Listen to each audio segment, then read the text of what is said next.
So this is my thesis. The divine principle explores the principles that God used to create the universe. They are the spiritual laws that are, like gravity, embedded into the universe. These principles, which, when expressed through humans, encourage us towards human excellence. In other words, the more we come to be like God and express the laws that God expresses, the more we are competent and fruitful in our lives. Okay, so since individuals, families, companies, countries, and more are seeking to be effective, they continually use or seek to play with the various principles that are expressed within the principle of creation as a means to achieve their goals. So this is when I came to understand, oh, the world is using various principles. We're all using principles to achieve our goals. And these principles are found within the principles of creation. I started to understand that they're definitely embedded within the, how one say, the fabric of the universe. These principles are there because they come from God. And people are using them all the time to achieve their goals. So when it comes to, for example, a company, they would discuss the give and take action, the communication structures they need to achieve their goal. They would discuss what kind of communication. Or if you're building a product, they would discuss what kind of beauty it needs to embody to attract certain types of customers. Or a political landscape might discuss the dual characteristics of what is equality between men and women. And on all levels of society, they're discussing some aspect of the principle of creation and trying to grasp how to use them and so that people can achieve effectiveness. So this is what I learned through my studies. Okay. Now humans are guided by stories, and we're all here because we are attracted to the story that runs through the DP, but it offers us a vague story, you might say, as to the goal of history. The goal of history is to establish one human family centered on true parents, and we know our roots, and we are all aspiring to become true parents ourselves. And this kind of vague story guides us together as a movement. However, we are terrible at telling all the smaller stories that need to be told if we are to actually build a world of peace and prosperity.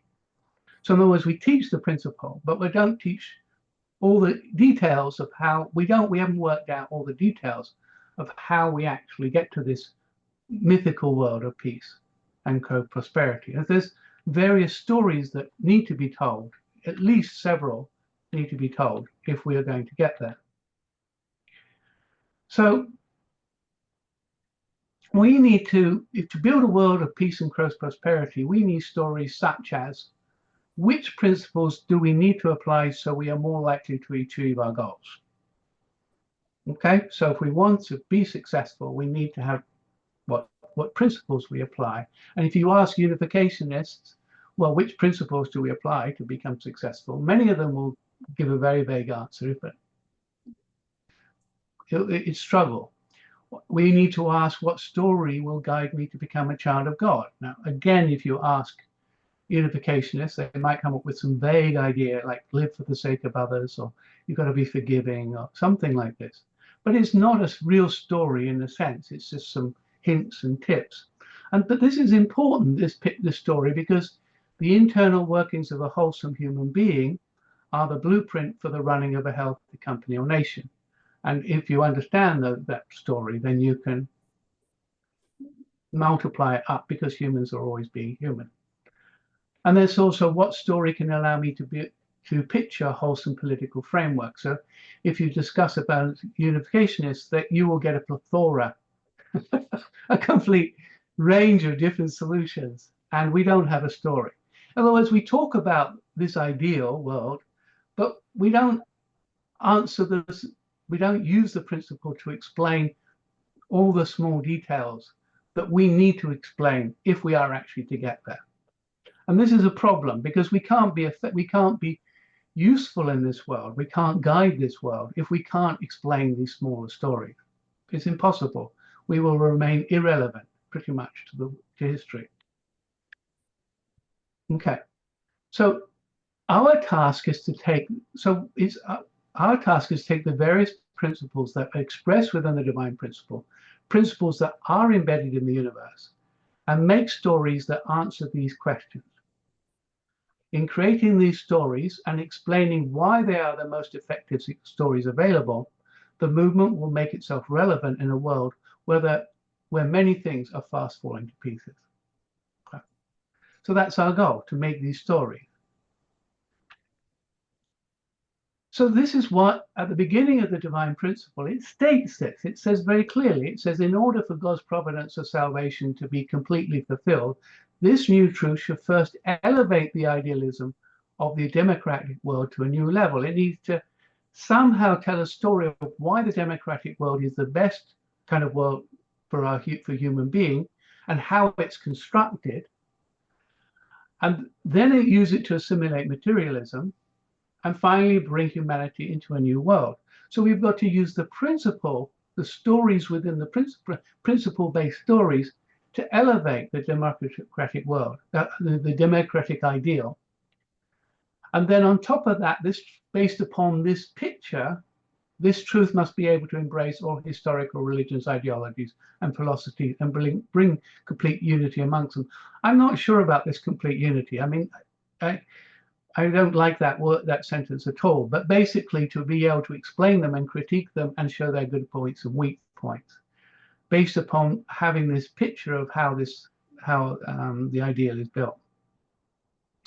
So we've got to use this. So when we used attack Victory communism, we tended to use in general a whole range of materials and actually very little principle to explain.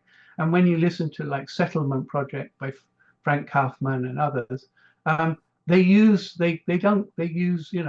attack Derrida, or they look at the French intellectuals or Hegel or whatever.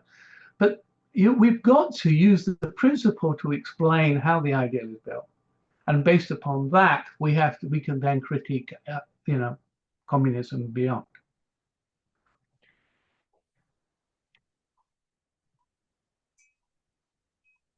So, can we build by the divine principle? And can we agree on the stories that we can create with them? So this is our task, and that's a massive task for unificationists. Okay, so that's where we're going. So my job right through this few weeks is to try to create a story based upon the principles within the principle of creation. And then a political framework, we might say, or a political ideal. And then be able to, based upon that, we can look at what the progressives are doing to destroy that. Okay. So we have anybody got any comments on that opening? What is your general thoughts about that? Yeah, we can see. Can I say something to this? What is the story? I think what is the problem here, from the divine principle viewpoint, is actually something what I learned on the teaching of the emptiness from Buddhism, from Nagarjuna specifically, who actually says, who deconstructs all the stories. So let us say if there would not be a story, what would be there? For example, the people in the Advaita tradition, the Vedanta tradition, they go to direct experience. So I experience something there. So what I see, everything I perceive is not what it is. So they deconstruct the perception, and then they come to the ultimate conclusion that the ultimate reality in the Hindu tradition is called Chittarananda, and it is something like consciousness, bliss, and something like time, maybe. Why I say that? If you not go to the basic points, you find always people who can criticize that. Mm-hmm. So that is why I say that the stories is actually a step afterwards. So you have to make clear, I think, in the beginning, what is God like? What God is like, really, we don't really know. Okay. So nobody really, if you come from a non-dualistic principle, nobody can really explain the existence of God. Of course. So on this basis, then, what are wholesome states?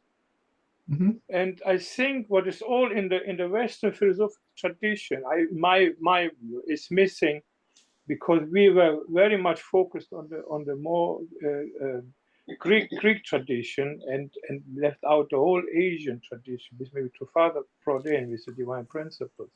We have to clear that up first, because no, you cannot win an argument about Marxism, because they know these stories very, very well, and they directly deconstruct what you say. So you have to, I think, be an advantage. So wait a minute. You have to be an advantage and directly deconstruct also. So we start from a 0 point. So that is then the result is then, or what the Buddha's, the ultimate analysis from Niragajuna, but also the Buddha agreed with, is it becomes that nothing exists, but that becomes nihilistic. So something has to be exist which is positive. This is the ultimate point, what they then say, and then they deconstruct and build up on this. So when you not go to the basic and do that, you or at least know about it, and then on that basis you can use the divine principle, because they're also speaking about something which is oneness and which is also non-dualistic in one point. Yes. Thank you, Herbert. Yes, I mean, I agree with you. Yeah. And I question, I have that in thought and whatever, but due to time constraints, I'm just trying to work on, you know, as unificationists, can we agree on can we agree on certain things at the moment? Okay, so we're in this movement, and we kind of probably here because we agree with something within the principle, and I have to assume that it's we have something similar there. But Johan, you raised your hand. Yeah, thank you. Jordan Peterson is actually telling Bible stories and connecting it with his explanation.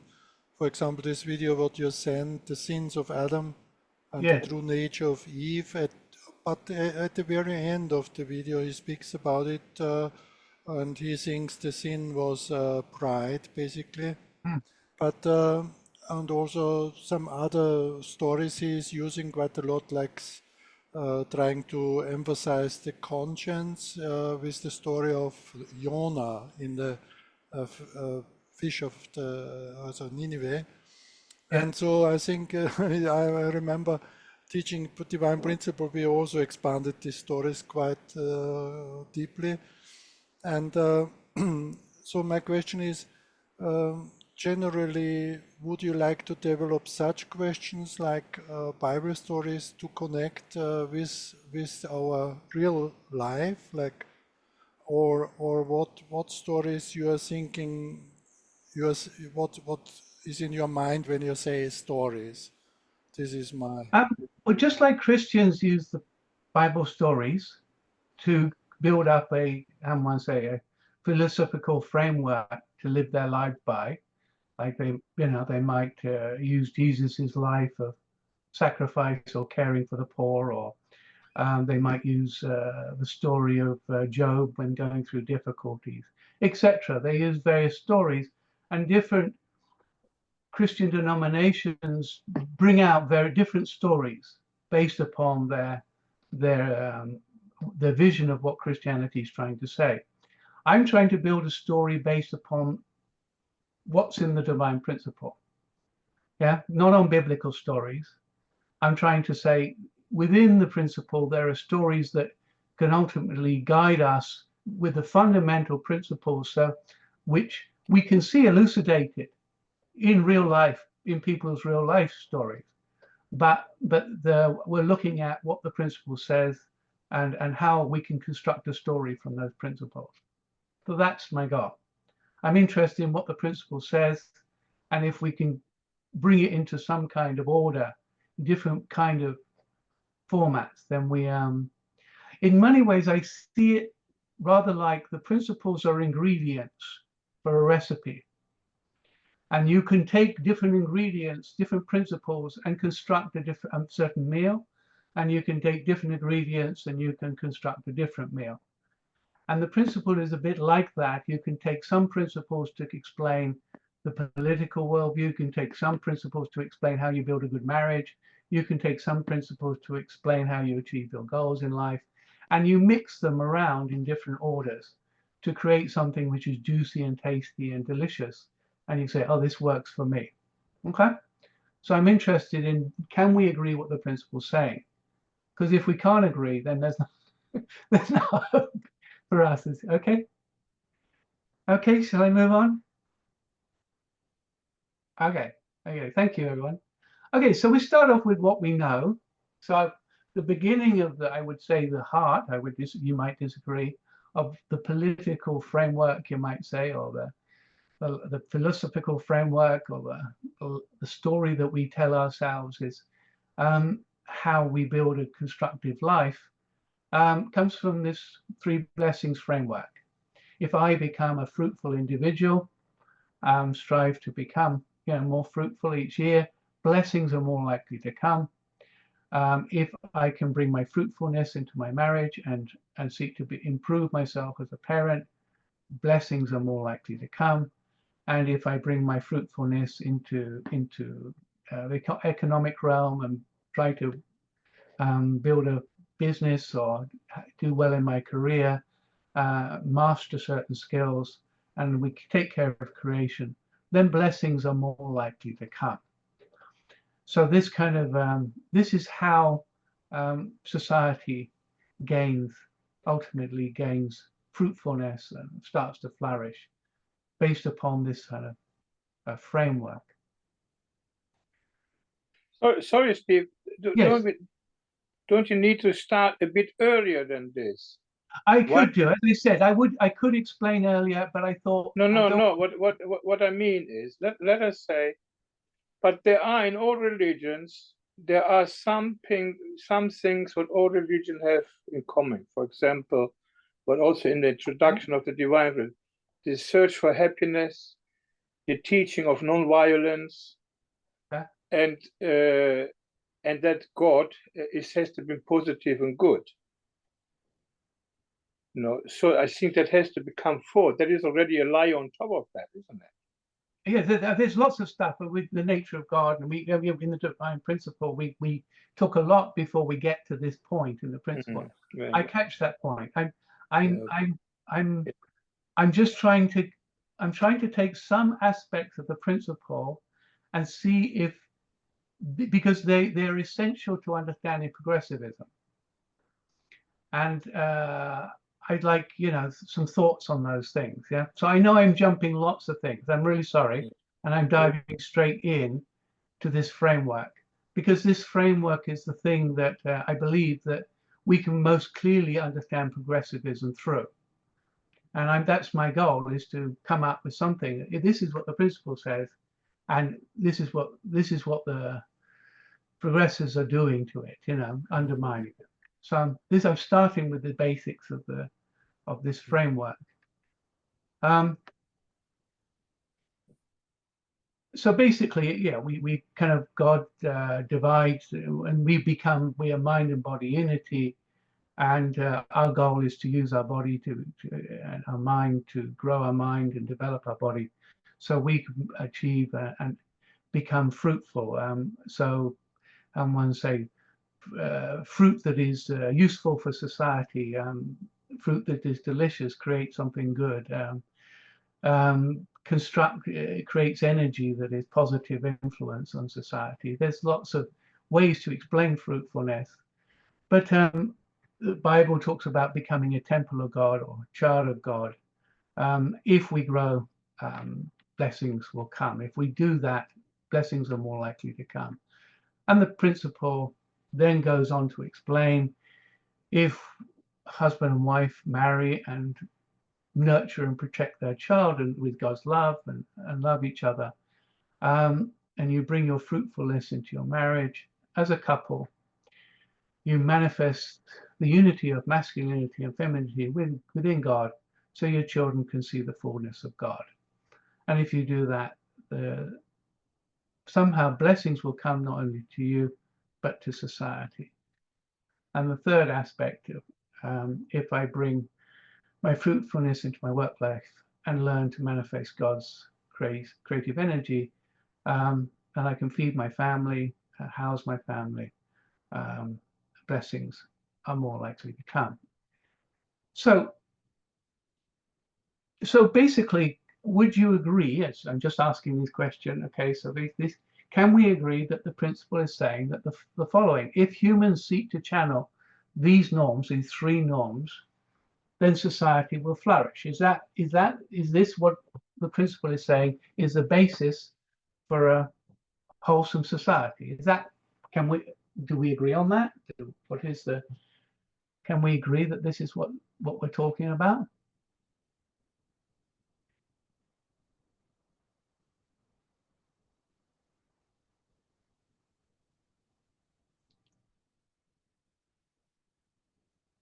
Hello? You've gone dead? Or? Yeah, well, yeah. But you have to go more deep in details in some places, no? Of course, deeper. I'm just asking on the basic level. Yeah. Are we saying this is our framework? This is our most fundamental framework of how we construct a healthy society.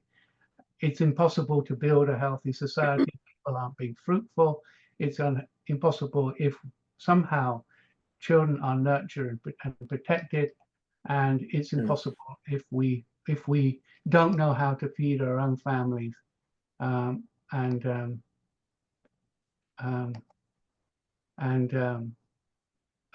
if we don't know how to do that by ourselves.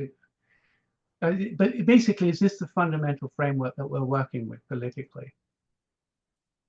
But it just says that God has to be the center on the level of the individual and the family and society, Yes. right? Yes. I think surely we're all agreed on that, I hope. Okay. Then we have to talk about God then and the creation story, but maybe that's too much. Right. Yeah.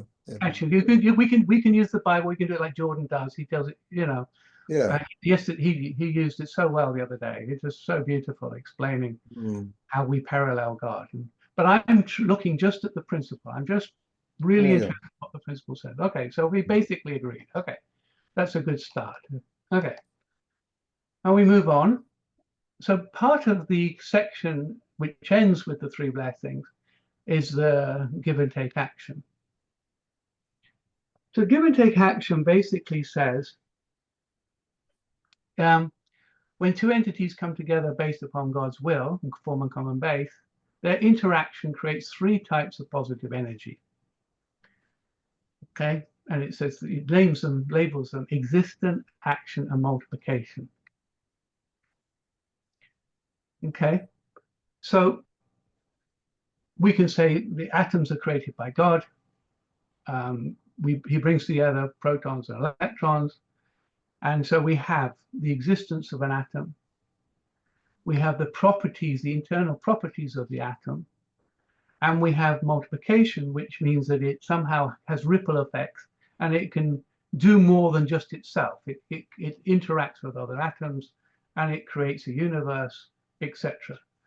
So all give and take action has creates this kind of three levels of energy. Okay. So all actions create three forms of energy. So if I build a restaurant, for example, there's the existence of the restaurant.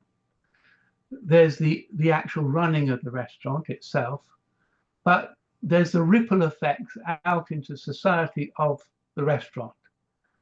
So, I employ people who then can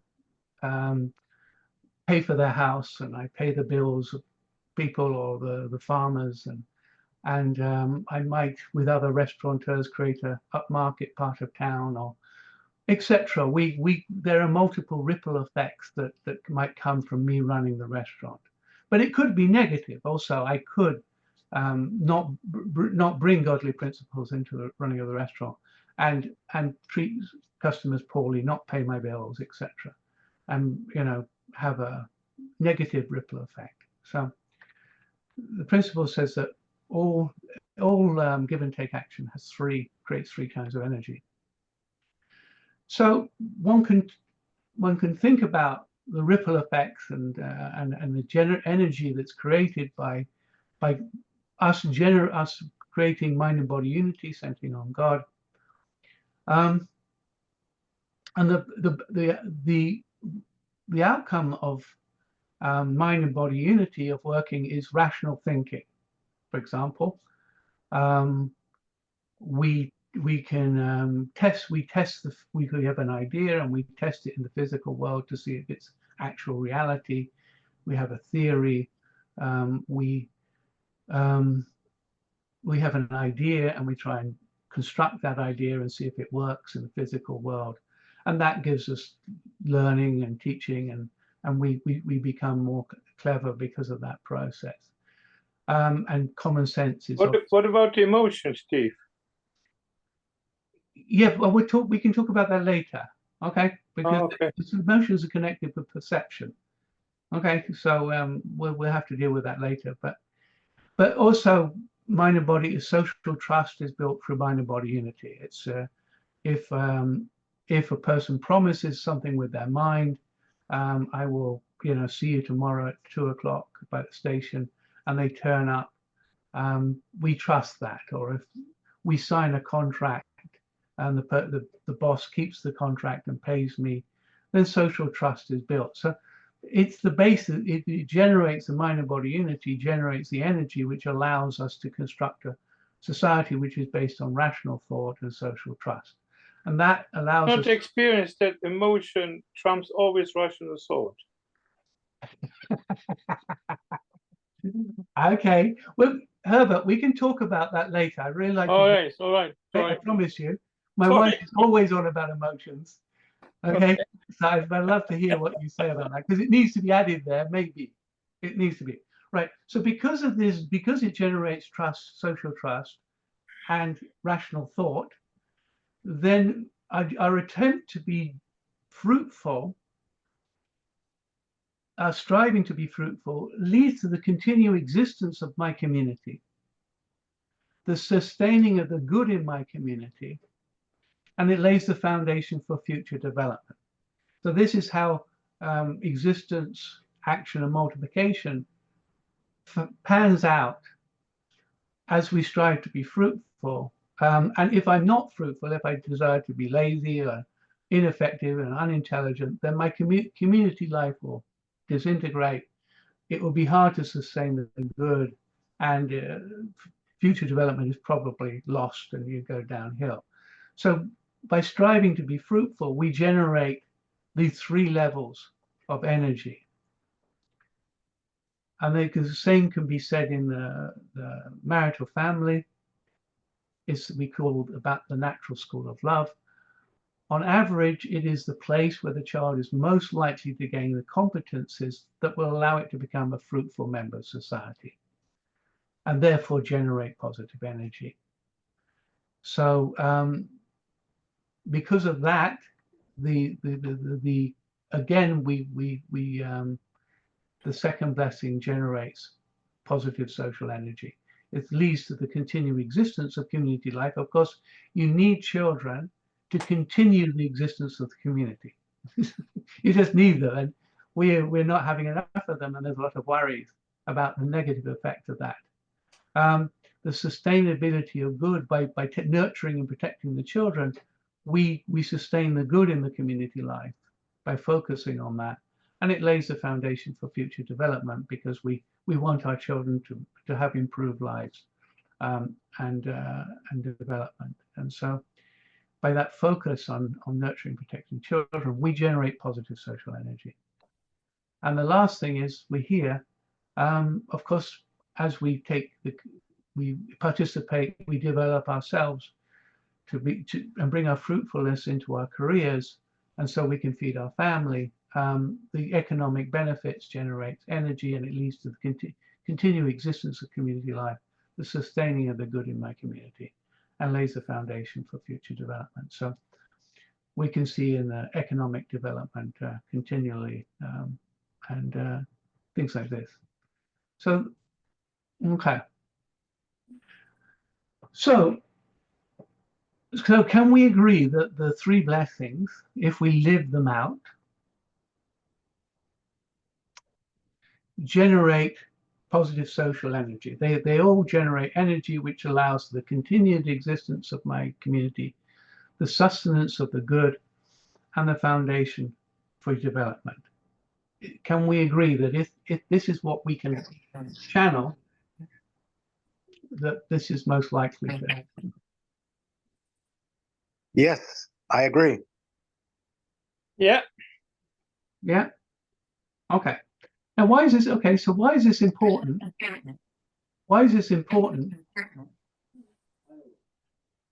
Okay. So, and the second thing is this: if these three modes of being generate positive social energy, might we see here the beginnings of political framework?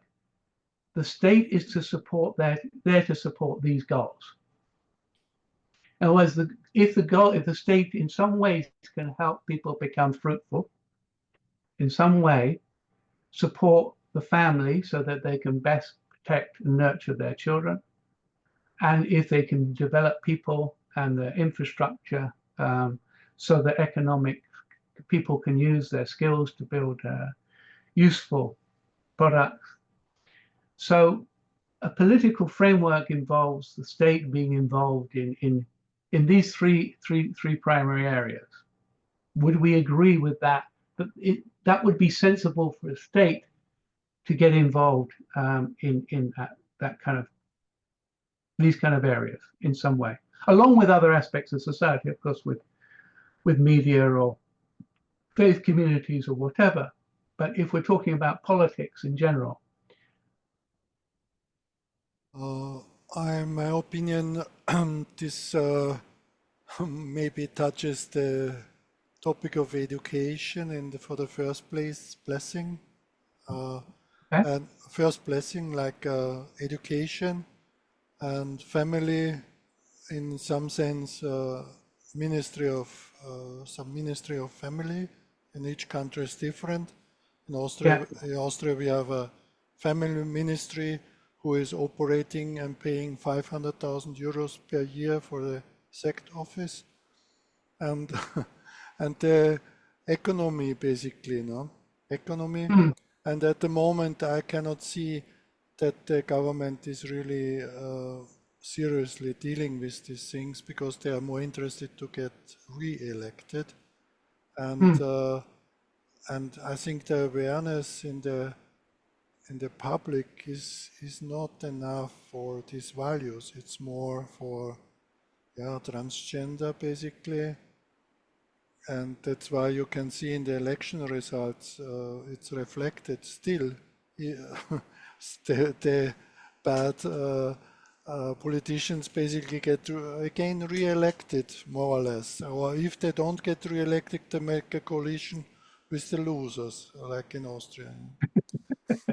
But I'm not asking that, Johan. I understand. This is the question I'm asking is, you: does this there's the three blessings as a kind of like ideal, you might say, create a basis for what a political party ideally should be aiming towards? Yeah, sure, but you cannot explain it for a political party like this. Yeah, you need to be more precise, Stephen. I don't you need think to say... they will understand it unless they are Christians, basically. Or Okay, even Christians. I understand more details, but I'm asking. For me, it's very clear. Of course, I know the principles, but how to suggest, for example, for the Ministry of Education, and or then of course there's many many Yeah, steps. Stephen, you need to say in which way the state should interfere, or in what is the role of the state. You need to define that before you can ask, should it be involved? It depends Okay. how it should be involved, right? Yeah, But I understand where you're coming from, Steve. That is just a framework. yes, What been somehow very idealistic, no? yes, it's very idealistic.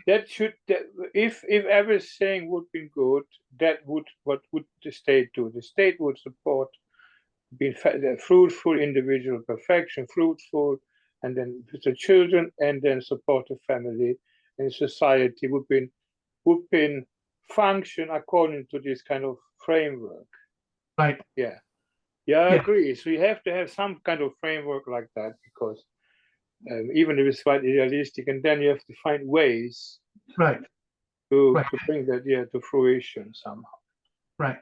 Okay. Anyway, the question is it the very foundational basis of, I mean, I understand huge amount of details here, but if I'm looking just at the basis of the framework, does the three blessings framework provide us with a foundation, a strong foundation, which we can move forward and sort out all the details? That's the question.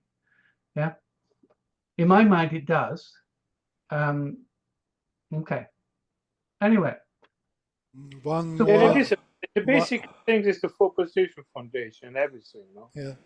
One point is also how do you evaluate, for example, the blessing in this framework, because we are living still in a foreign society, and because many people try to develop society by education or some kind of revivals. Christians had many revivals in Britain, and we are still on the even not very developed in my view, and so what through parents and through father and through mother are saying, now in this stage of history, actually the first step would be to be blessed and then start education. What do you think about that?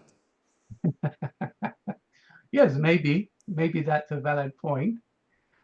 I know. I mean, a question is, what do you define blessing as? We can talk about that in a while. What does it mean to be blessed in the sense of a husband and wife? I think we'll come back to that question later, Johan. It's a good point. Okay. So why is it important? Why am I talking about the three types of energy, and what's its relevance to the progressive discussion? Well, why is it important to understand this three types? The progressives seek the existence of a law or policy. They want a law or policy specifically to support some group within society, right? The people involved, the parties that they say they support, might or might not benefit, but some people believe that who they're fighting for will benefit. However, the ripple effects of their specific, policy or law always cause other groups of citizens to suffer harm. It is always the case that more harm than good is created.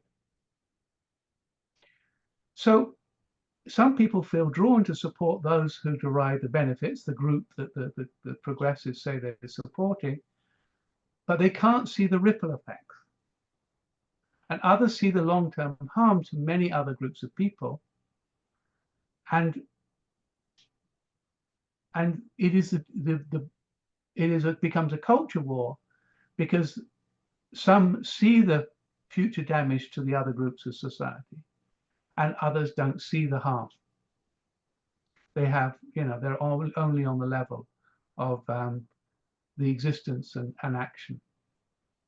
So it's important to understand how this principle of give and take action, which generates three, it is relevant within the social discussion. Okay, does that make sense? Yeah. So we, can I say something? I put my hand up. yes. I don't know if you saw my hand. No, sorry, I don't. Yeah, and this progressive, if you think about, for example, universal education of children, Yes, this was a progressive idea in the 19th century from the yes. Liberal Party, for example, in the UK. So was that a bad progressive idea? So can we generalize and say that all progressive ideas are bad? Is that useful? I don't know. I mean, what are the other words that we use in society to describe, we use woke. And woke is the support of all the laws that come under that is woke means generally, support of all the laws that support specific groups within the social fabric, but those laws at the same time harm other groups of people. So woke, progress, I don't know. There are other terms. Can you think what other term? Because this is the term that Jordan Peterson uses, and I don't know what else term. I can't invent a term. I'm not that powerful. Social justice warriors. Yeah. What term do you use? In my view, it means wokeism, or to be aware of the injustice against all kind of things, and make it probably, in my view, it is that justify all kind of things, to rip down the statues in London from Lord Nelson or whatever, because. Yes. But basically, they don't want to destroy the culture in many sense. In Germany, they put up a statue from Marx, no? So I don't know, but of course, this is always the problem with words. People understand something very different. No? If you say a word like progressive, I mean, from principle point of view, somehow I imagine something, but the question is what all of you imagine with that. Yeah, Mark, if you can think of another term, but there is a term which we are using in the modern society to describe these political interventions which create a lot of social tension. Yeah, it's protection of minorities, basically, which would have been good, right? If our movement had been protected in the 1970s and 80s, by such laws, but it goes too far. And the second thing is it's godless. So without God, you don't have any centered principles or moral system. Again, yes, well, that's something we come to later. But I'm just trying to define why is this. We've got this set definition within the principle of give and take, and it generates three kinds of energy. And I'm just trying to transfer that and explain why it's relevant to today's society. Well, it's anti-family, right? It is anti-family, of course. Anti-family, right? Yeah. It does all that. We talk about that later. We talk about that later. I'm just trying to define progressive, Stephen. So we have to. Well, you can do it a bit like this. You can let us say there is this, Steve. There is this title progressive, but then you can put in exclamation marks. Oh, woke, critical race theory, critical race theory, wokeism, cancel culture, extreme protection of minority, in a sense. Yeah, a little bit of definition. Kind of the definition of progressive. Yeah. But even there, you find criticism. They would say, "Ma, wait a minute, woke, stand up for people who've been mistreated, like maybe some transgender in the past." But that comes also later, to deconstruct that later in a creative way. You know what I mean, Steve? Yeah, that's a good idea. A little definition, a short one. Example. Yes, I mean, I had at the beginning. I had some kind of definition. I had a definition. Yeah, I had it. Okay, thank you. Yeah, Mark, I had it at the beginning. I took it out, but yeah, but I would define progressivism as the critical support race of theory, these kind of. right? Yeah. Critical race theory, for example. That's good, Herbert. A good Queer theory, for example, which is there for family deconstruction. Yes, yeah, but family again, that comes deconstruction. under. Excellent. Yeah, that's it. Yeah.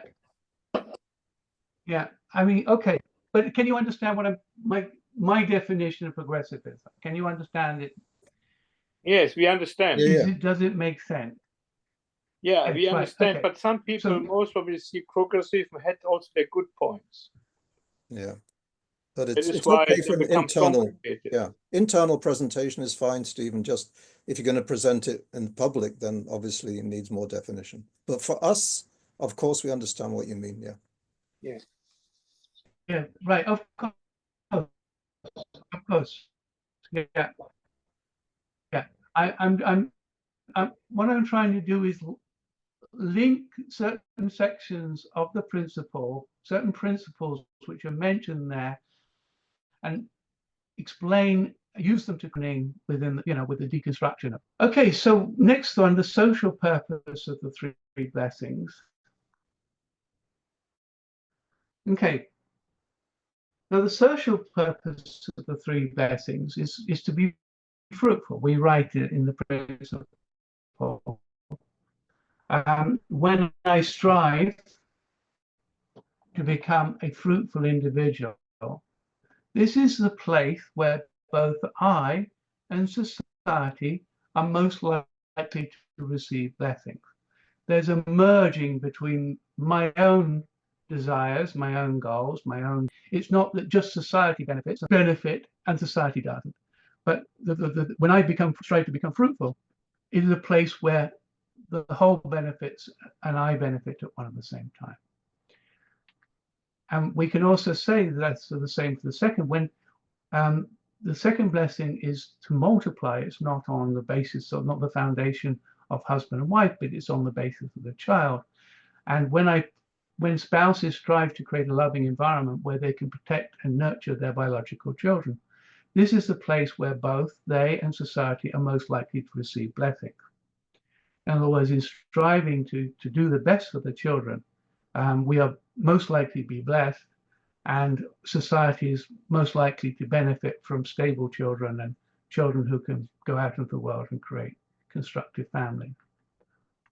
And the third principle, it's the same. When I strive to develop my skills so that allow me to feed and house myself and my family, this is the place where both I and society are most likely to receive blessings. So when I'm working in a job and I'm doing something useful and helpful and meaningful for society, and I'm feeding my children and my family and myself, but at the same time society benefits, the ripple effect benefits out.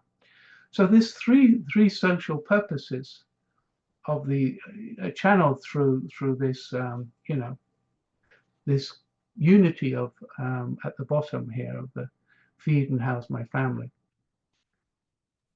Can we just the second blessing, Steve? You mentioned biological children. Why did you put the word biological in there? I mean, what about adopted children? Because the data on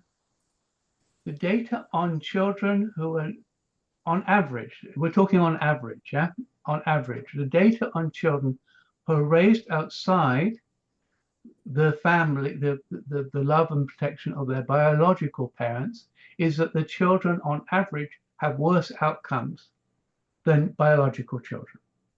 Okay, That's true. But does that mean to say we shouldn't adopt any children then, or no? It doesn't mean that. Of course, you have worse outcomes if the children aren't adopted. You have less fruitful children. yeah. You can try and salvage some children. You can try and really help and love, but some are angry at their parents that they got dumped in a or abandoned, or there's all kinds of psychological processes that the child can go through, no matter how loving the parents are. That's correct. The research has been done. An adoptive father or the boyfriend of the mother is one of the most dangerous people. Yes, boyfriend of the brother, boyfriend of the mother is that is true. highly toxic. Yeah. Yeah. But you will find a lot of pushback, because I had these Yeah. arguments with people. Yeah. They will say, well, there are gay parents who give a better future to their kids than normal traditional families. So logically, you can maybe produce the data, but they'll produce data and they will deconstruct your data. Yes. That means we come up with this question later when we look at the family system. Yeah.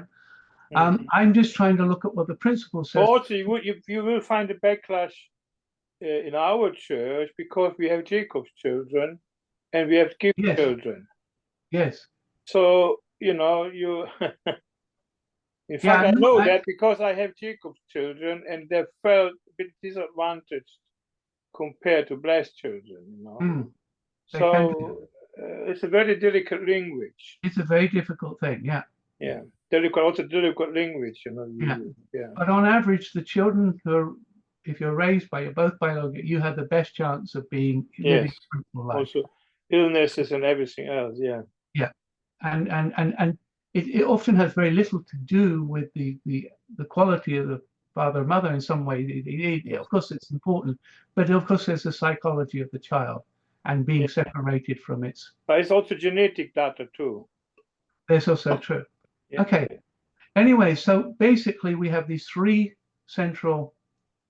The purpose my purpose in my life is to become a fruitful individual.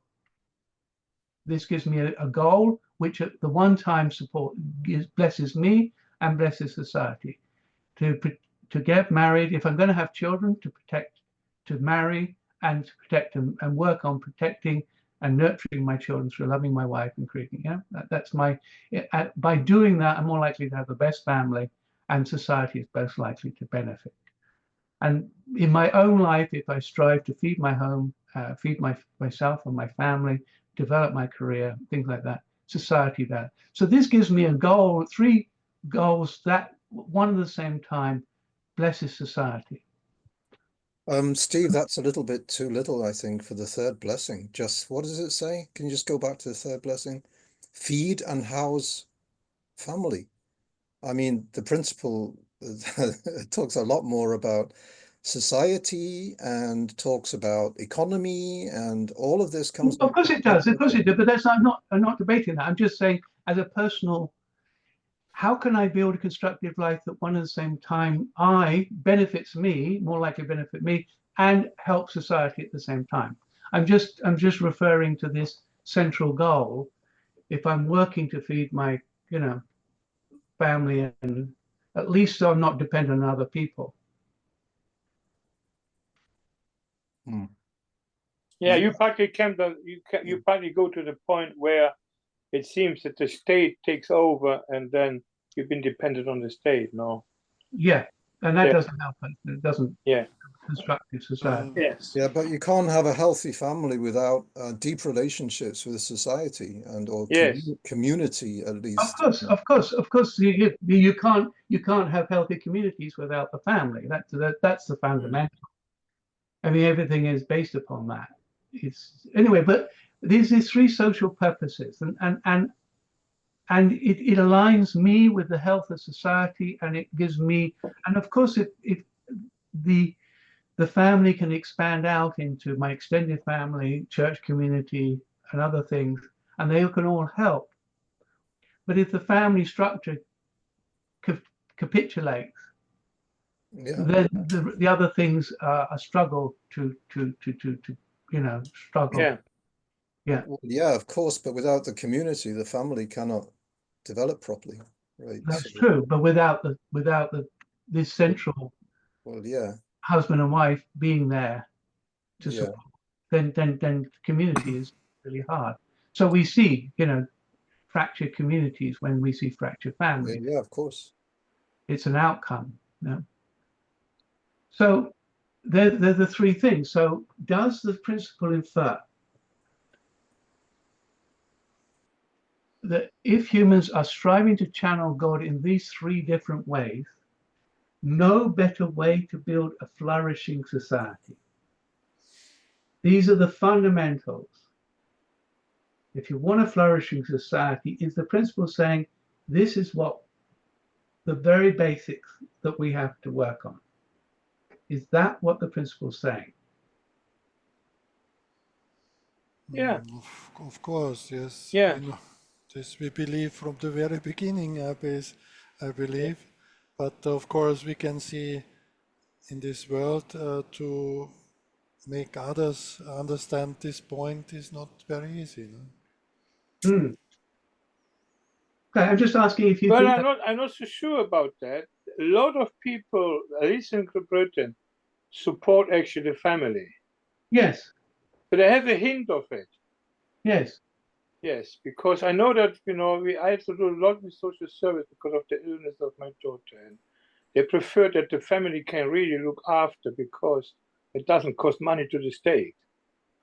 That's right. Yes, so there is, it's not,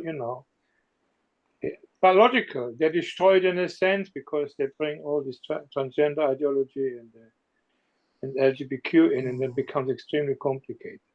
But basically, it's obviously we agree, Stephen. So you want to use this for something, I guess. Okay, so we agree. The stories. Okay. Why am I talking about this? Now, why is it important to understand that the principle explains clearly, be fruitful, multiply, and take dominion? These are these are the place where my individual and society benefits at one and the same time. Why is it important to understand that point? It's important to understand the social purpose of the three blessings because the progressives seek to confuse citizens as to how one builds a flourishing society. Through legislation, they work to redefine the social purpose of each of the three blessings. If they can do that, then people are meant to have a different goal in life. This is how you live a good life. And it's not how you construct a good life. So what we see within progressivism in different forms, which is another form of Marxism, we see economic Marxism redefines the social purpose of the third blessing. It is your responsibility to make sure that other families are fed and housed.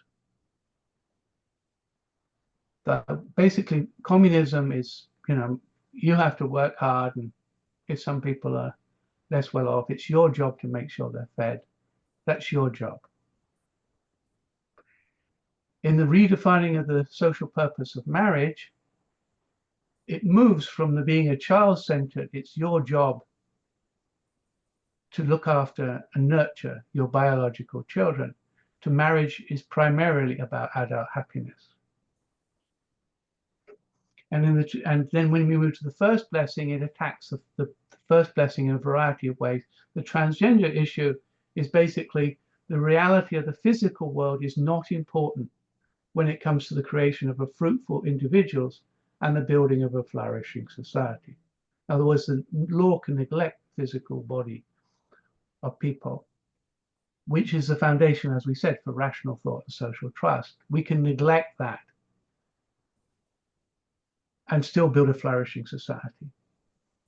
And DEI hiring policies, we can use criteria other than fruitfulness and competence when we're hiring people and get better outcomes. So well, I think the truth is a bit in the middle, no? Okay. Why the truth is a bit in the middle? Because of people of fallen nature, it is true that certain kind of areas in societies are disadvantaged. You cannot really deny that. Okay. The solution, they went over the top. The solution to that is, like Thomas Sowell said, when they then brought these kind of changes and they make the situation worse, especially for black family, when the black family was still connected to father and child. But that doesn't mean the black family was in general disadvantaged compared to white people. So you have to find a way how to say it. Also, there is another problem that occurs is if you have a family who cannot achieve this goal, for example, with disability, with mental illnesses, with many, many other stories. So there has to be some kind of social or charity-wise who helps. Yeah. So they will attack you on that, usually on a feeling basis. They will, you know. Yeah, right. I mean, we should have a social consciousness, right? As Herbert mentioned, you know, it could originally be through the we'll church. come to this later. We'll come to. Well, this it is is our the role. responsibility. This is actually the role the charities would have done. Yeah, No? charity, right? Yeah. So Jesus showed the example. Yeah, that is the way in the past that you might say during the development of the West, it was mainly the Christian churches that went out to help the alcoholics and the sick, and they set up the hospitals and the schools and everything else. It was the state did,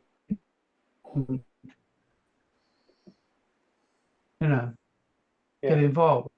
Yeah, and that worked as a developmental progress. That worked. The West developed under that framework. Yeah. But what I'm trying to say here is that why is it important to understand the purpose of the three blessings is that the Marxists deconstruct it and confuse people. And when people get confused, then they don't know what to do with their life and how do they build a constructive life. So in schools today, for example, children are taught, well, if you taught these political goals, then this is, but they're not taught how they're positive for them and for society as a whole. So it kind of like distracts them from what it means to build a fruit. What does it mean for me to personally build a fruitful life? Okay. What is DEI? Oh, diversity, What? What? Diversity, equity, and inclusivity. Like hiring people based upon their race or their gender or Blair introduced it in the UK, and then they make it worse. Rather than their competence.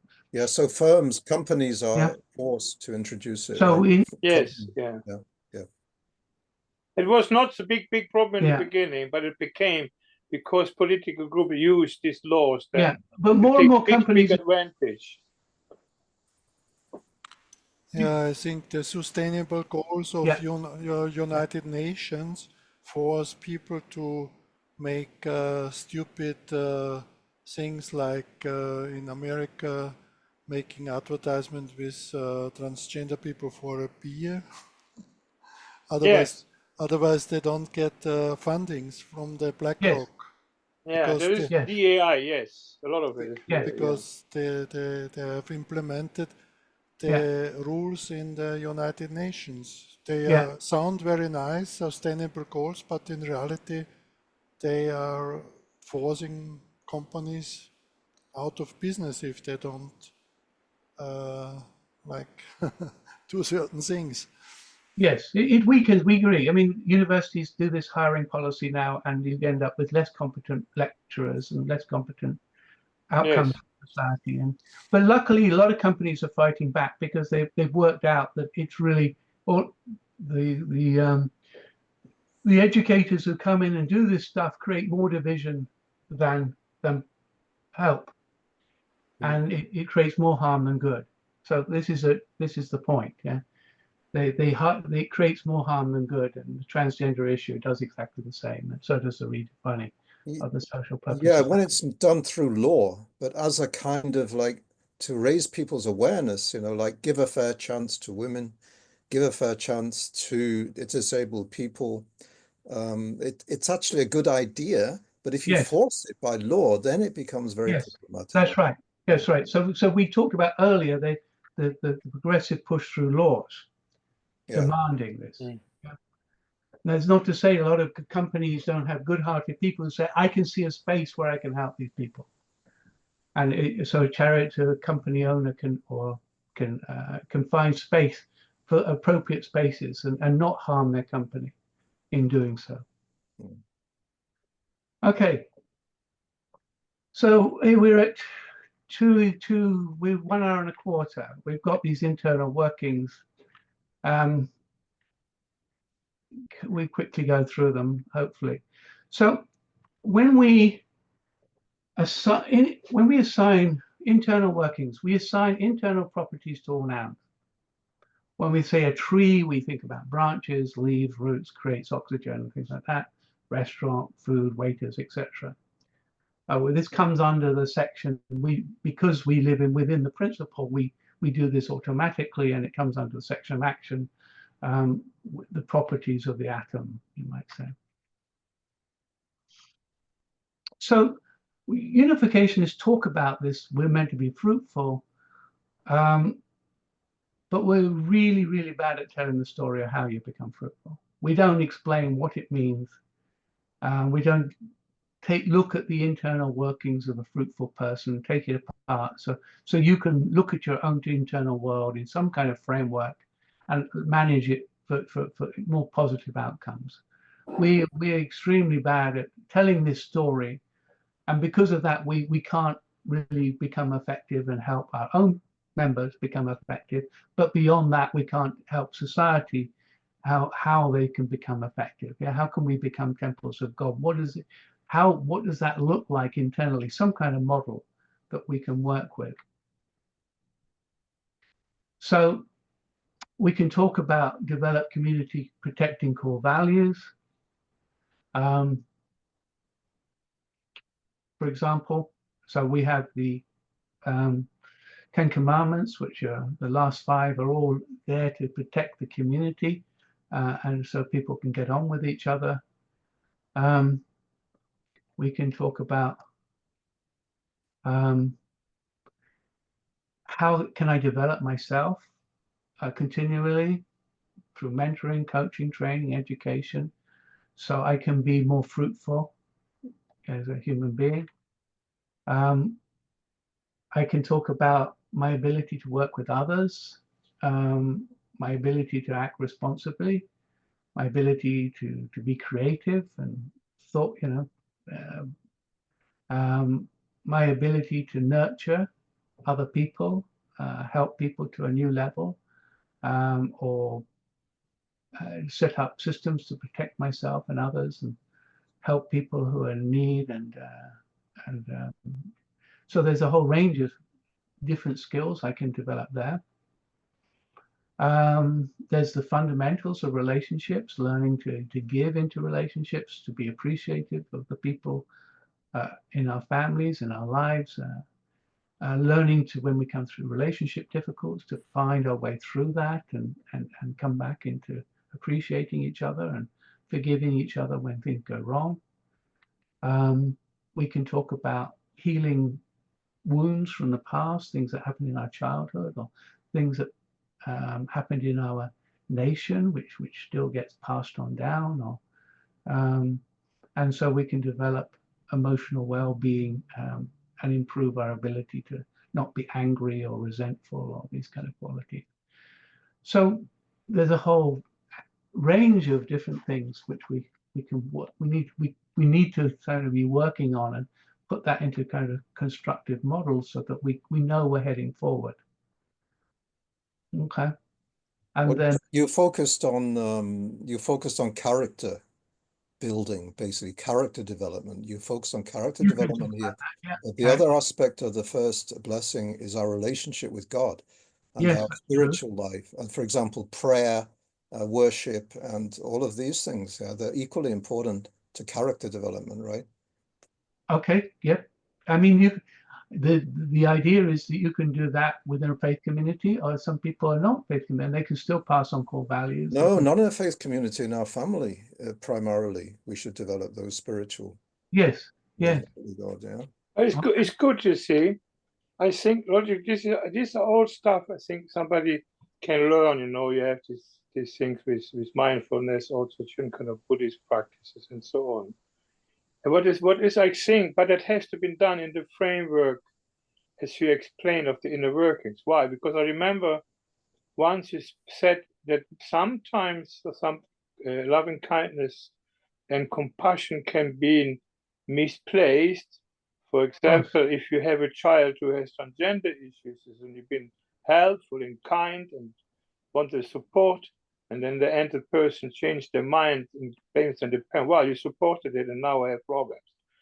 Yes. You mentioned that, so that is also you're right that you have the first blessing has to be, because I notice also this kind of compassion, loving kindness, and forgiveness.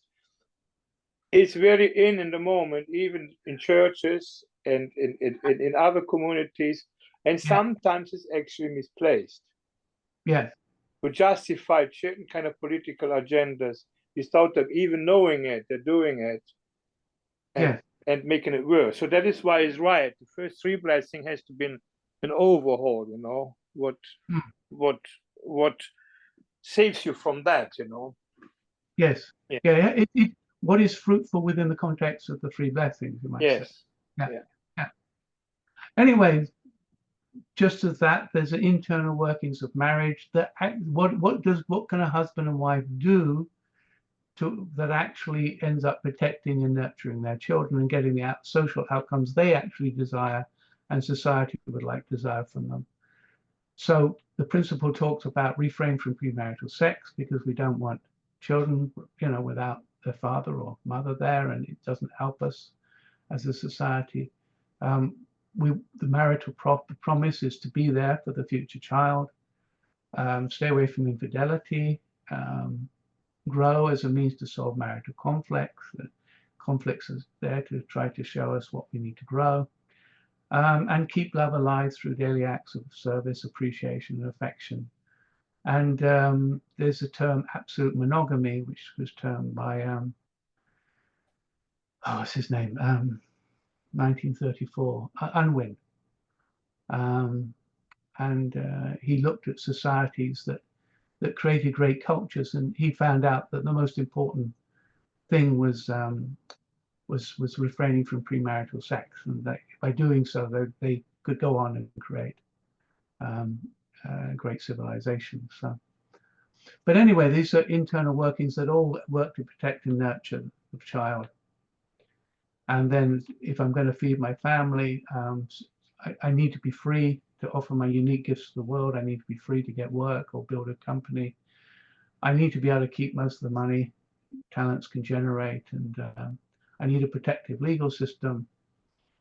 We need the logistical and legal framework to support economic activity and take care of creation for future generations. So these kind of internal qualities need to be there. And we know that from the last 50 years, and since free market this kind of framework has entered into nations, we've seen a rapid end of poverty to most people around the world. So the question we have to ask, the fundamental question is, we find, is this true? We find that when nations are able to better manifest any of the inner workings of any of the three blessings, then social development occurs. In other words, if it can raise children to have better relationship skills, or have better core values, or to heal their internal trauma, or if you can build better marriages with less infidelity and less premarital sex, or if you can work on your infrastructure, your economic infrastructure, and work on the laws to protect, businesses, and the government doesn't get too greedy and things like that, then by improving any of these things, society will move forward. No, I don't agree with that, because supposing you just improve one of them and let the other two decay, like what's happening now. I'm not talking about decay. I'm talking about if you improve any of them from where they are now, will society move forward a step? All of them have to be improved to some degree. Yeah, all of them. I'm not saying. Yeah, it's the way you word it, Steve. You worded it in the wrong way, maybe here. Of course, all of them. Of course, all of them. All of them. I understand all of them, but what I'm trying to get to is the point is that, I'm trying to put meat on the bone. We talked about the political framework of if a political framework can help support the development of the individual so they become more fruitful, or people can build better marriages. Yeah, so I'm trying to say, well, these are some ways you might help people become more fruitful. Well, yeah, then you have to reword this sentence here. It's not the correct way to express it. It sounds Okay. like one of them is enough. Oh, Yeah, okay. yeah. Okay. Just reword it. Right, reword it. Okay, but basically, do you agree with the general theory? Is that what unification is saying? Is Yeah. that basically saying? Yeah. Because in the moment you try to improve the society, and the rest is a byproduct. It never really works, is it? But Stephen, what do you think about this kind of universal laws, what you describe here? No? This is like the God-given framework, basically, and it's not an option to believe it or not, basically, no? Because like other universal laws, you don't need to believe in gravity, it's just there. No? And would you say that it's the same with the three blessings? We are not, we cannot just opt in or opt out. Of course, we can opt out, but then the consequences are, as we can see in our society today. No? But Yes. Yeah. would you say that these are like universal laws which apply whether we believe it or not? Yes. Well, that's the point. That's what I said at the beginning. The principle explains the fundamental principles which are built into the fabric of the universe, and our job is to humble ourselves to them. And Jordan, talks about pride and saying we can not live by these. We don't need to live by these, universal principles. But yes, you can get very fundamentalist. You can say this is the way it works, and choose. You live with the consequences if you don't live it. But yeah, this is built into the human world. Yeah, this is the way the human world works. And if according to I believe that's what it's saying according to the principle. Yeah. How can we agree that's what the principle is saying? Then we're well one step towards a deeper political framework. Yeah. Yeah, sometimes they accuse unificationists of being fundamentalistic, but that I think occurs only because of unificationist members, some of us, of the ability to love. Because people call me the fundamentalist. Well, the truth is the truth. So transgender homosexual is actually a sin, but you don't need to be fundamentalists and condemn these people. You have to love them and take care for them and help. Yes. Right. So there's no fundamentalism really. Right. The difference between from my understanding, the political framework is there to support the principles and to live and to say these are the principles by which, if we live them out over the course of several generations, our society will go on a developmental curve. Yeah. This is what we're doing. Yeah. So the government is not interested in compassion per se, is interested in making sure it has money for these to happen, because if it achieves these goals, then the next generation there'll be fewer people who need our compassion. There'll be more people who are able to live self-sufficient lives. And it's a job. That is a good point. If you say it like that, it is a very good point. Yeah, because the society improves, so the illnesses go down, isn't it? Socialist society want to make people dependent on them. That's why they push mothers into daycare. Yeah. Even one place costs 3,500 euros, no matter. If they would pay the mother 2,000 euros, she would stay happily at home. Yes. Many of them, some maybe work and earn, I don't know. Right. Yeah. The state wants to control families. I think this is a matter of really making people dependent. Yeah. And America is going a little bit different way, but not very different. Yeah. And I think this to make people realize and this is take responsibility, right? Take more responsibility. My father always talked we shouldn't take so much like government helping, but of course in Europe it's very difficult to live without family supplement or whatever. But this is more his approach, not of really living to not to be depending on people like feeding you but this like that. And my experience when I preach or when I gave lectures, one was, I remember always one Christian minister, peace ambassador, she always challenged me and said, do you talk about the ideal or about your reality? So I always had to admit, oh, well, it's the ideal and my reality is a bit different. But anyway, they want that we are authentic and honest. No? And sometimes I catch myself to be idealistic and talk about, and then people get a little bit, how to say, that we are a little bit also proud or thinking, they think we think we are better than others, or they get all kind of feelings what I would not imagine that they would get. But she told me quite straightforward, and I had to a little bit change my wording. I mean, in a certain sense, we are ideological fundamentalists in a certain sense because we have a set of principles and we think they're true. But on the acting level, on the individual level, it is our job to channel God's love, and we can have compassion on the individual level for each person and listen to them and give them the right of free speech and everything else.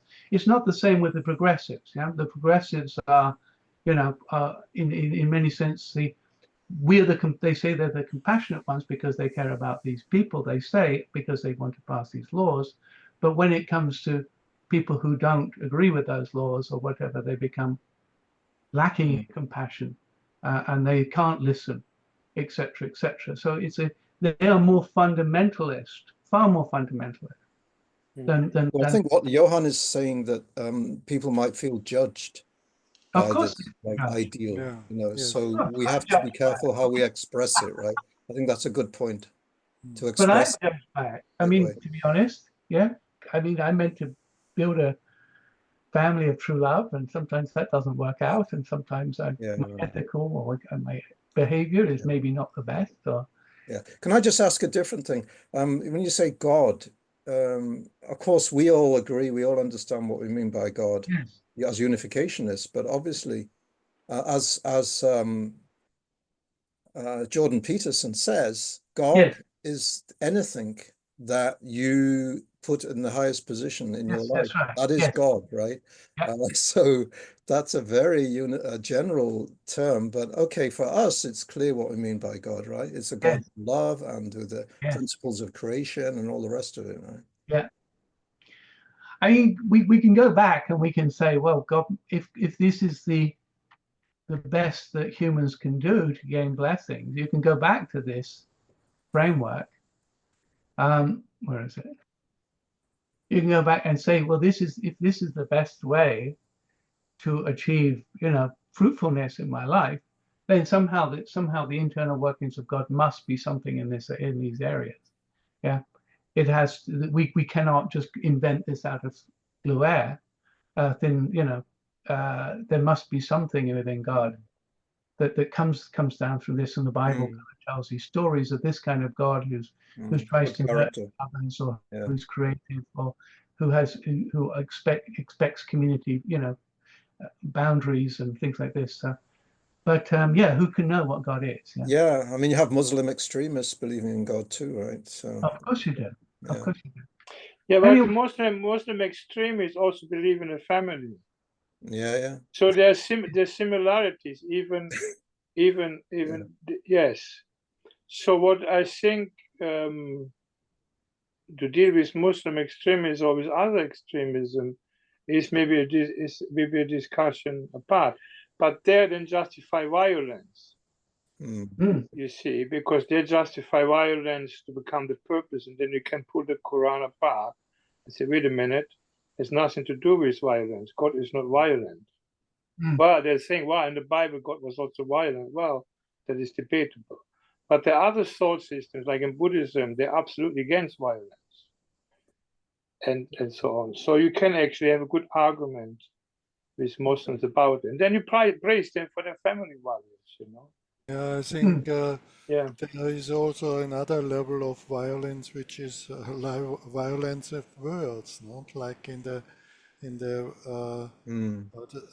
I think this is even a more subtle dimension, which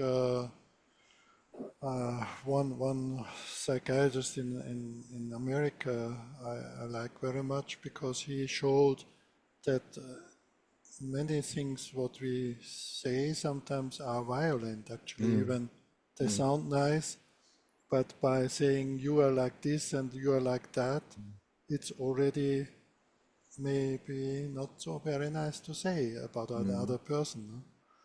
And but there are other models also. For example, so that I mention Buddhism a lot because I know a bit about it. They have something like right speech. non-violent communication, I would say. Yeah, that is maybe from Rosenberg, and that is a bit different. But Buddhism is specifically right speech. So, for example, if you go in the monastic life, for example, they're not allowed to criticize anybody. They have to really meditate and think before they open their mouth to criticize somebody. But you know, maybe, Steve, this is why you need, in the third blessing, you need community, society, and world, because you need to show that as humanity, we're one family, and then we cannot be violent against each other. Then we will respect human rights, you know, and all the rest of it, right? Yes, yeah. Yeah, there's The more. most probably is implicit. Or what Steve said is implicit for him, no? Yeah, I'm just trying to work on the inner workings of the three blessings here. You know, I'm just trying to how it kind of comes together, and we can expect once we have that foundation, we can expand it out to the wider society.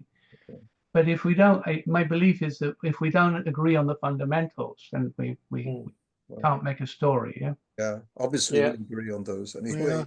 Yeah. I think the problem is not that we agree, but for example, if you talk with a Christian, he will say, "Okay, just accept Jesus, you are saved. That's it," you know. Yeah. And yeah, well, you can. No, I don't. I think because Christianity lived out in many ways the legal framework that the West lived under in England and America supported this framework. Yeah. So but because of the Holy Spirit, only because of that. So you're filled with the Holy Spirit, you'll do this anyway. That'll be that argument, right? Yeah. Yes, but if you go into the Bible, if you go into the Bible and the Psalms and the Beatitude, Christians cannot say to other people what they want to say. They have certain kind of disciplines. They do, but you know, there is judgment in the Bible where you cannot speak, you cannot use rough and deceitful speech and violent speech either, even not in the Christian thinking, you know. Independent from Jesus saved you. But I disagree.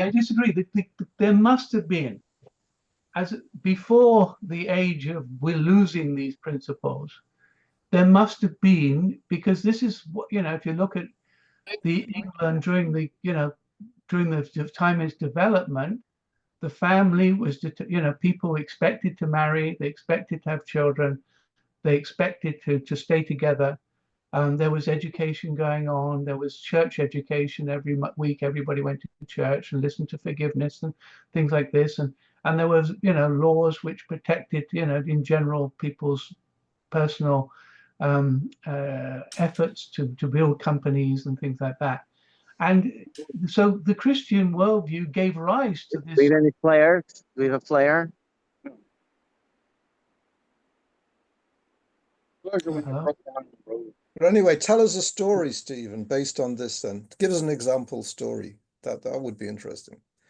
Because we all agree on this theory anyway, right? So, yeah. What do you mean, tell a story? Well, that's the whole purpose, right, of your... Yeah, but we were getting there. We're just on the first level of the story. Yeah, the story is the story is building. We've got social purposes. We've got why it brings about energy. Not really a story; it's a theory you've just presented. Well, yeah, but we're getting there. We're getting there towards the goal is to have a political theory which can counter ultimately what the story of it was a story based upon the three blessings. It's a story that says that if we live this out and we can get the internal workings right, and this we understand that how we can start to understand how to construct a healthy society. So but the story, has different layers, and progressivism attacks every single layer of this story. But I I think would say, Genesis, for example, is a story, right? Genesis is a story from the creation and then through to okay, creating it. But this is a theory, what you presented now. I don't see it. I mean, in my mind, it's a story. It's a story that I live my life by. Okay. Depends on definition, right? Yes, it No, does. I think what Steve meant, it is a story because there are other models, similar models, like for example, you have the Buddhist model, or you have the Islamic model, which is also a story. Yeah. So I think what Steve might mind, if I might say so, it is a bit of a story. It's a model, like you said, Yes, a model. but It's a it's, model. yeah, So that's what well, a the story models are is. stories. It's a model, but it becomes my story. Okay. I mean, Marxism is a kind of story that people, get attracted by. It says, well, if we kill off the rich A and narrative, yeah. around and Narrative. et cetera, this story, then we'll all be wealthy and we'll all be happy.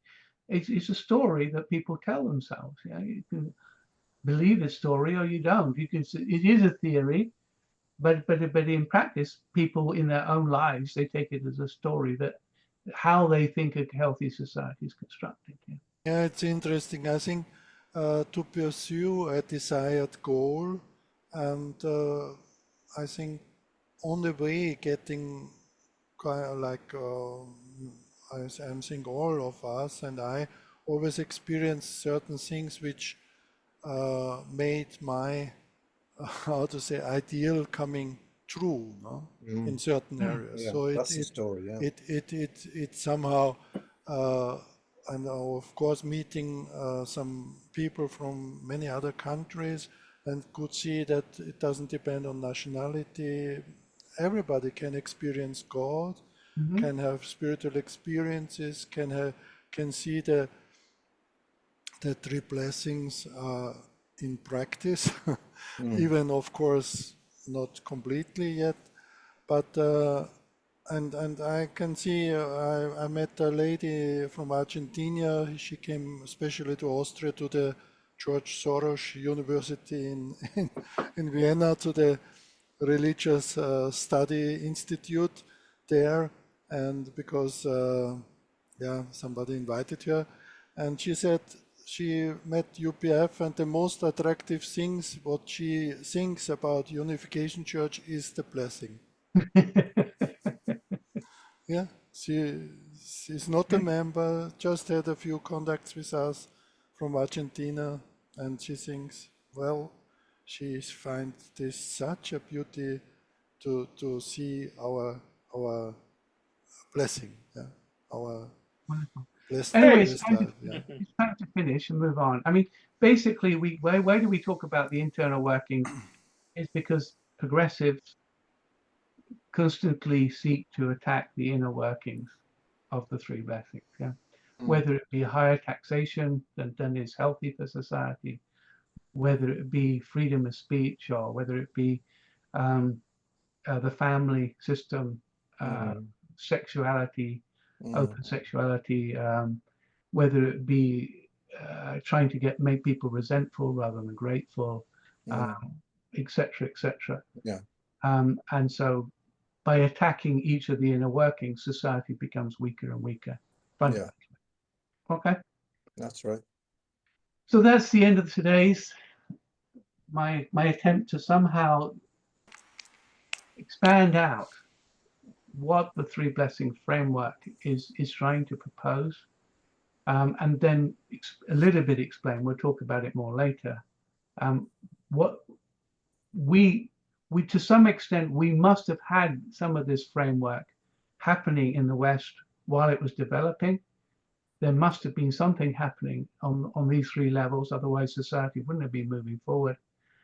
But today we're losing many of those internal elements, or the social purposes, or the different features of the principle which allows a society to flourish. Even Richard managed to join us now because he had some troubles too with the password. Maybe I don't know. Yes, I'm here.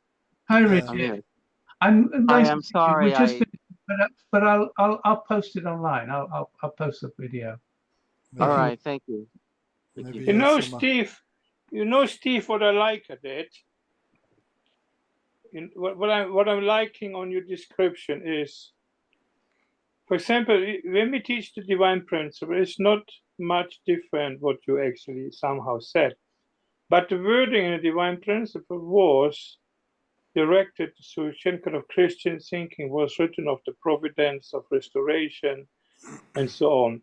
This target properly what is happening just now, what happened just now through the walks, through the cancel culture, through the problem, what is. In the divine principle, how we teach it, this wording is not in it. That is why I like what you say. So you say, because what is happening now in society, it will attack, the first blessing, the second blessing, the third blessing. So you put this wording, what everyone is struggling with in the moment in the society, you put it in the context of the divine principle. So it's actually quite good. So I think it's good because you use modern language of people who's now we speak about critical race theory, for example. We speak about transgender issues, which in the divine principle are not mentioned at all. They were mentioned more communism, VOC, or they were mentioned more not even democracy. They were mentioned more the restoration and how the cause of indemnity. That is more. And logically, the first chapter, which is actually the first chapter, isn't it? Yeah. So it's good. It's good. It's good. Good wording. Which also I find when I studied unification thought, they're still good, very deep, which is good in all the working of God. And they try to create a critic to some philosophical principles, but very general, not from the viewpoint, what they actually do now in a society has that and that effect. But the Bible is the best. That is what this is. The Bible is the bestseller. It's a bestseller because it's full of stories, like from Genesis right through the Old Testament, Moses, the story about him, about Abraham, the story about Job, all the parables of Jesus and the Acts of the Apostles, all stories, right? So how can we create stories based on this, based on these three blessings? Isn't that what you're getting at, Stephen? Is that what you? Yeah, well, yeah. I mean, in part, but I'm trying to. Yeah, I mean, I'm trying to create a model, as you say. But I mean, for me, it's a model, but it's also my life and how I live my life. Yeah. Well, the story of your life, then, for example, would be. Yes, it is, and I can tell stories based upon this. Yeah, I can tell stories of my struggles, my wife, and determined to grow rather than separate, and I can tell stories based on not being very forgiving and learning how to forgive. Yes, that's a story. Yes, like even the Gospels themselves are the story of Jesus' life, right? Yes. Or True Father's autobiography. That's fascinating. My father couldn't stop reading it. I'm surprised. The story of his life is very effective. So some real stories are needed, right? Here. Yeah, but how you put that how you put it?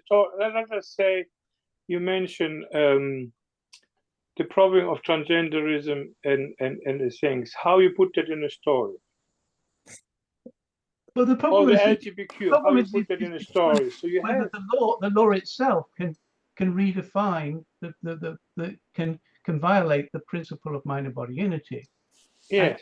And expect social trust and rational thought to exist. Well, actually, sorry to interrupt you, Steve, but there's an ideal story about transgender. It was at this meeting in Germany that was held by Hedwig von Beverförde. There were several hundred people there, and there was a transgender real case of somebody who changed their sex and realized it was wrong and changed back again. And that is a very powerful story. That is a powerful story. Yeah, absolutely. But there are many stories like that. There are many stories like that. It's true.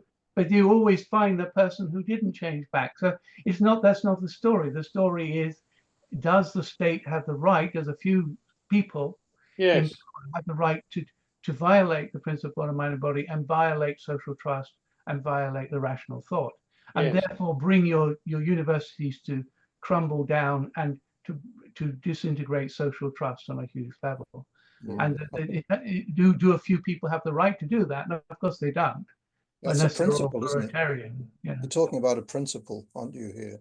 Yeah, I'm talking about the fundamental principle here. Yeah. Yeah. Because you send your science departments to oblivion if you start to have databases with when you don't know male and female.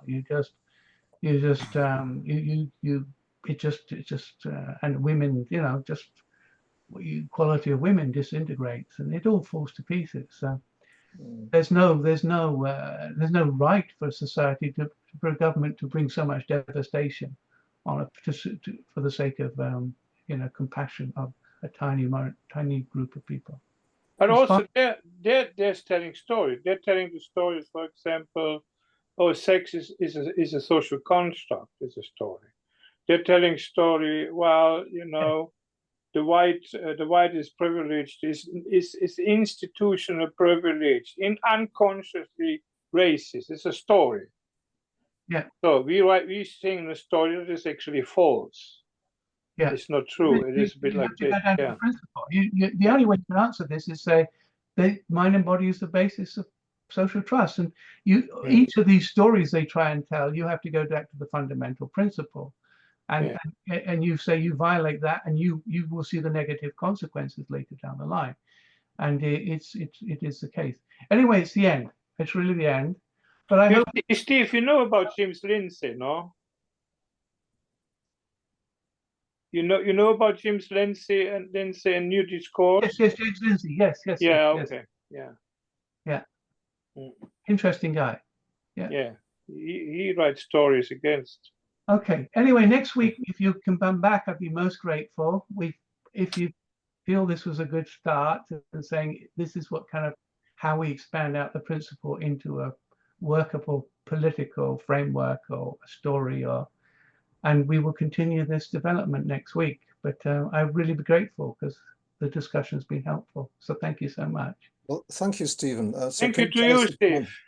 Yeah, can you tell us the plan for the next 5 sessions, exactly what should happen? Well, the next session we'll be looking at, I think we move on to lineage development. Oh, yeah. Right? Because that's part of the unificationist, like the idea of how do you bring about lineage improvement, which is the goal of healthy society, is how does the next generation of children become more fruitful than the last generation, the previous generation. Lineage. How social development actually occurs rather than what the leftists say. So with lineage you mean blessing, Stephen, or what do you mean with the lineage? Yeah, but lineage improvement, what I mean by that is the children are more fruitful than the parents. They are more competent, more able to live constructive lives and more noble lives. Enriching your lineage through a good life. That's what you mean then, sorry. Enriching your lineage through a good life. Is that what you're talking about? Lineage, my children have better outcomes, are wealthier, able to build better marriages, able to be more intelligent, you name it. On each of the scales we talked about here, they are more constructive with their life. Yeah. So each generation, it's the way the West developed. From 1650 onwards is we developed because the children were more wholesome in general than the previous generation. Okay, so passing culture on from generation to generation. Passing, but improving. Okay. So society working together. All right. So we look at that. We look at how lineage improvement is fundamentally only possible within the marital family context. Otherwise, you have too many people who suffer lineage decline. We look at we explain. Sorry, Steve. Can you explain? I didn't understand what you meant just now. You're talking about passing on, improving culture, family culture, and passing on that culture. When you say lineage, you mean the genetic makeup of the children, you're improving their genetic makeup. Well, maybe that's happening also. Maybe that's, you know, there's one theory that many of the diseases come from, you know, spiritual ailments, and if we can overcome these spiritual ailments, then diseases will be less likely. But no, I'm talking about the competences, the ability. It's like our children in general. They are better versions than us at the age of 21. In general, they're better versions than we were at 21. They are more. Yeah. They are more likely to have gone to university. They're more likely to. I noticed, for example, my children have more emotional intelligence. Yeah. They're more likely to. Ideally, we would like our children to be better versions of ourselves at 21 than we were. Yes. Okay, thank you. So we talk about a little bit about that, and that's, you know, to bring about how society actually develops. We have to talk about it within the framework of the principle, and we talk about 3 generations and things like that. You know, if in 3 generations our children will, well, it's going to be longer, but yes, definitely. But we'll talk about that in the context of the culture war, and then we'll talk about we talk about love and beauty, the theory of love and beauty, and how that is a key element within the 3 blessings, and how that's being undermined within the progressive worldview. And probably, you know, those 2, and maybe we can move on to a 3rd one. But yeah, but the point is to bring in these principal concepts and show how they add to this framework, to add to this picture that we're creating. Okay, and Barbara thinks it's dangerous to be too loyal to stories. So that's interesting. Is that Barbara your wife, or which Barbara? Barbara is my wife, yes. Yeah, okay. Okay. Right. Anyway, thank you, all of you, for being here. Thank you. Everybody. I hope you come back next week. Thank you. Bye-bye. Thank you.